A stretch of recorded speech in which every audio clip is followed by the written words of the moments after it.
अभी recently part 1 video में मैंने आपको बताया है कि पेरीमेनोपॉज और मेनोपॉज के सिम्टम्स क्या होते हैं। कुछ सिम्टम्स होते हैं बहुत टिपिकल होते हैं, नाइट स्वेट्स होते हैं, एंजाइटी, डिप्रेशन, स्वेटिंग होती है, hot flashes, fatigue, weight gain होता है, ब्लड प्रेशर, डायबिटीज़ ख़राब हो जाता है, वेजिनल हेल्थ ख़राब होती है आपकी। ये सारे सिम्टम्स आपको आ रहे होते हैं। और कुछ लॉन्ग टर्म सिम्टम्स होते हैं जो आपको 60-70 में जाकर आते हैं।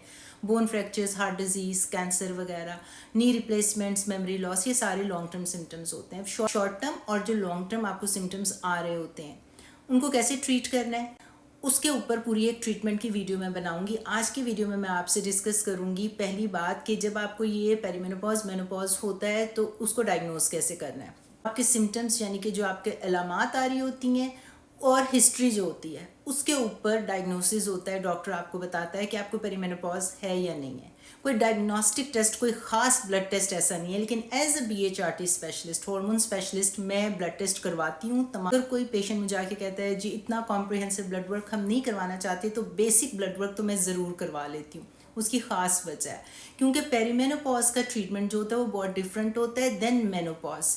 और हमने अगर कोई हार्मोन स्टार्ट करने होते हैं पेरीमेनोपॉज में तो उसकी मॉनिटरिंग करनी होती है और आहिस्ता आहिस्ता हमने उसकी डोज को इंक्रीज़ करना होता है जब तक कि मेनोपॉज नहीं हो जाता। मेनोपॉज में हार्मोन बिल्कुल मिनिमल हो जाते हैं, एस्ट्राडायोल के लेवल 0 हो जाते हैं, तो हमें डोज ऑफ BHRT भी इंक्रीज़ करनी पड़ती है। तो हमें गाइडलाइन के तौर पे, एक बेसलाइन के तौर पे पता होना चाहिए कि इस औरत के हार्मोन्स करंटली कहाँ पे हैं और इन फ्यूचर कहाँ पे होंगे, ताकि हम उसके लेवल्स को आपस में कंपेयर कर सकें हार्मोन्स को, और हार्मोन्स की मॉनिटरिंग में हमें गाइडलाइन मिले। तो ये इसलिए नहीं होता कि अगर हम ब्लड टेस्ट करेंगे तो उसके बाद आपको डायग्नोसिस देंगे। हमने मॉनिटर करना होता है हार्मोन्स को और सिम्टम्स को, लेकिन हमने लैब्स को मॉनिटर नहीं करना होता। लैब्स हमें एक गाइडलाइन देते हैं, बेस लाइन, ताकि हमें पता हो कि हमने हार्मोन्स को मॉनिटर कैसे करना है। अगर कोई अफोर्ड नहीं कर सकता तो कम से कम 3-4 जो हार्मोन्स हैं मैं पेरीमेनोपॉज में ज़रूर करवा लेती हूँ। क्योंकि जब आपको पेरीमेनोपॉज होता है ना, तो पेरीमेनोपॉज में सबसे पहले प्रोजेस्टेरॉन नीचे जा रहा होता है, एस्ट्राडायोल फ्लक्चुएट करता है। तो पेरीमेनोपॉज की डिफरेंट स्टेजेस में एस्ट्राडायोल कभी कभी बहुत ऊपर ज़्यादा होता है और एस्ट्राडायोल का जो कंपोनेंट होता है डिपेंडिंग ऑन द सिम्टम्स मैं निकाल देती हूँ और खातून को सिर्फ माइक्रोनाइज प्रोजेस्टेरॉन से ट्रीट करती हूँ, because progesterone is the first hormone to go down during menopause. Estradiol बल्कि डोमिनेंट हुआ होता है। पेरीमेनोपॉज एक ऐसी कंडीशन होती है जिसमें एस्ट्राडायोल एक्चुअली बहुत ज़्यादा हुआ होता है और कभी कभी टेस्टोस्टेरॉन जो होता है स्टेबल होता है और कभी नीचे चला जाता है। तो टेस्टोस्टेरॉन मैंने लेटर ऐड करना होता है उनकी मॉनिटरिंग के अंदर, इसलिए भी मैं बेसलाइन करवा के देख लेती हूँ, क्योंकि testosterone is a wonderful hormone for women. Testosterone का बेतहाशा फ़वाइद है। And the first line treatment जो मैं ख़वातीन को देती हूँ मैं BHRT से स्टार्ट करती हूँ, बायोइडेंटिकल हार्मोन्स।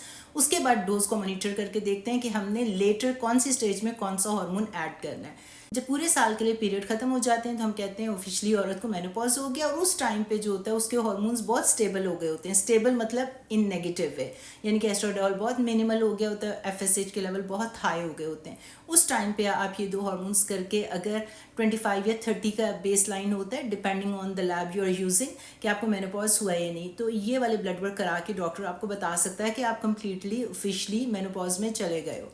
और ये तो फीमेल हार्मोन्स हो गए। पेशेंट की जेब इजाज़त देती है तो उसके साथ मैं कहती हूँ कि जितने भी उनका बेसिक ब्लड वर्क होता है ना, जिसका जो थायराइड प्रोफाइल होता है आपका CAM7 और हीमोग्लोबिन A1C, फास्टिंग इंसुलिन और फोलेट और फेरेटिन, जितना भी आप अनीमिया प्रोफाइल सारा करके देख सकते हैं कि किसी न्यूट्रिशन की डेफिशिएंसी तो नहीं है। इमेजिंग में डेक्सा स्कैन जो आपकी बोन की हेल्थ का बताता है, अल्ट्रासाउंड जो आपकी यूट्रस ओवरीज की हेल्थ का बताता है, और जो आपके स्क्रीनिंग मेमोग्राम होता है जो आपकी ब्रेस्ट की हेल्थ का बताता है कि आपका बेस लाइन क्या है।